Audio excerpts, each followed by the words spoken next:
There's no probably. They're definitely concerned. So I think you know the pause is helpful, but I think all of it is probably a bluff. Like America and China need each other in Yeah. the long run. So like this is a big bluff into who's less scared, and ultimately I think it's a sort of a symbiotic thing. They're going to have to figure it out.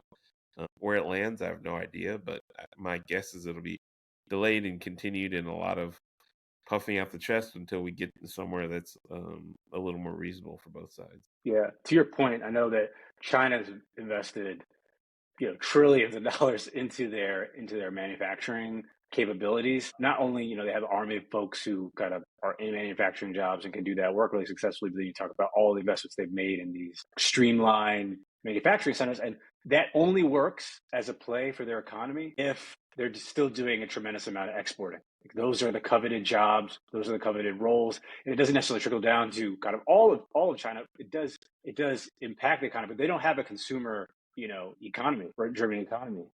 Everyone is kind of based on manufacturing, and people aren't necessarily buying products there. In fact, I was reading the savings rate of folks in China is 2x that of the U.S. Yeah. because it's not really the same social safety nets, and a lot of the investment that people have made has been into real estate, and we know the real estate markets in China have gotten devastated. People lost their entire life savings. So I think it's just kind of just to even further build on your point of like we're both kind of intimately tied.